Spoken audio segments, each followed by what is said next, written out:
Israel has lost the war online, and here's why. You see, for long the narrative has always been dominated by the mainstream media. You know, the same guys that say that Palestinians just so happen to die while Israelis are brutally killed, or when Palestinian residential apartments are completely leveled to the ground by Israeli missiles, they just so happen to collapse. Or when Palestinians are ethnically cleansed and forcefully displaced from their homes, they're just being evicted following a failed legal dispute. These are the kinds of voices that have long controlled the narrative, and they've been doing quite a bad job of doing so. I mean, just take a look at this Australian news report on the pro-Palestinian protests in Sydney.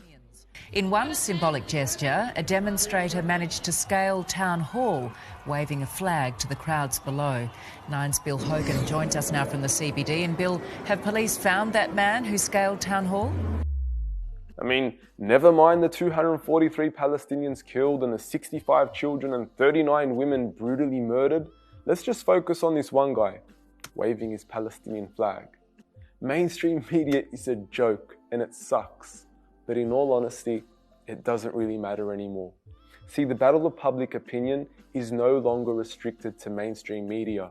The battle is taking place online. And in the past few weeks, we've seen Palestinian voices dominate our news feeds and timelines. We've seen TikTok and Twitter trend with the hashtags Free Palestine and Save Sheikh Jarrah. Millions of voices have been raised across the world in support of the Palestinians, and the movement has gained serious momentum.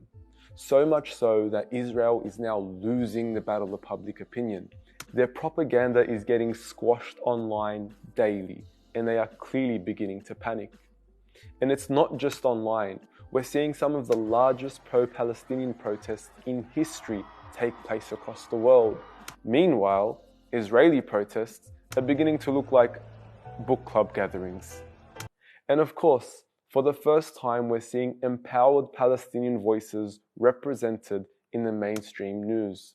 Voices that are not only successfully countering the narrative, but actively redefining the conversation. For having me to start, it's not really an eviction, it's forced ethnic displacement, to be accurate. And it's not just the Palestinians. We're seeing waves of Jewish people come out boldly in protest of Israeli war crimes. I mean, take a look at this American Jewish and Zionist reporter on Fox Meager News. fields they have. It's effectively one of the world's largest prison camps, and it's being bombed with bombs supplied by the United States of America. It's outrageous that we gave Israel these hundreds of millions of dollars worth of weapons without insisting on a ceasefire now. Why not a ceasefire now?